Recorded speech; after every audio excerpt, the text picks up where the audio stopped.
Justice cannot rest, cannot rest. At least 2 people were arrested at a recent Housing Opportunities Commission meeting, part of an ongoing protest over the status of graves under an HOC property in Bethesda. You will be arrested. We're here today to fight for justice for people who can't fight for justice themselves, which are the ancestors. Somerset's Mayor Jeffrey Slavin was among those arrested. Slavin, who is president of Montgomery Community Media's board of directors, has since been released and was issued a citation for disorderly conduct. I'm here today because it's Black History Month, and one of my heroes is Fannie Lou Hamer, and her legendary words, "I'm sick and tired of being sick and tired."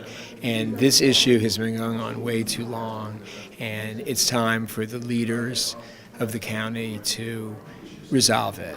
At the monthly HOC meeting, several people, including Slavin and the Bethesda African Cemetery Coalition, protested against the commission in regards to the sacred Moses African Cemetery that allegedly lies underneath the HOC's Westward Towers parking lot.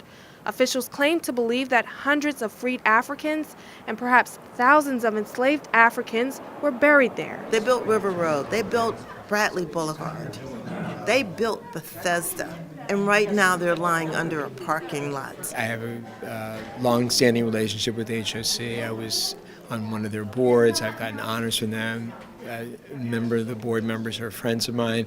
I'm friends with the county executive, and he's pledged to resolve this. And I'm tired of waiting around for that. According to the Bethesda African Cemetery Coalition and some supporters, they've been fighting for this cause for about 2 years. I want to be clear, it has been 1 year that they've been coming to our meetings, not 2.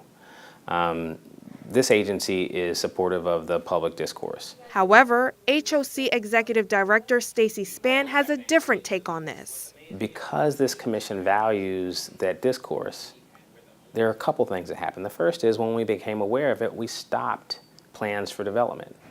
That development wasn't nefarious. It was in keeping with our housing mission. And so the notion that we're trying to do anything but house folks is patently false.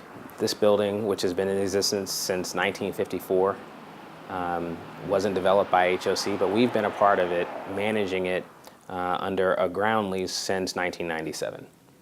That ground lease had an option in it that allowed us to purchase it. Spann says they are willing to come to some sort of common ground and agreement. Right now they're saying they also want to memorialize. We think HOC is the wrong institution to memorialize. It's like asking the KKK to memorialize Dr. King's grave. We would like the community to memorialize this grave. We are willing to listen to alternatives that are viable. This agency turning over a property that is used for housing isn't one of those. Reporting in Kensington, Jordan Lindsay for Montgomery Community Media.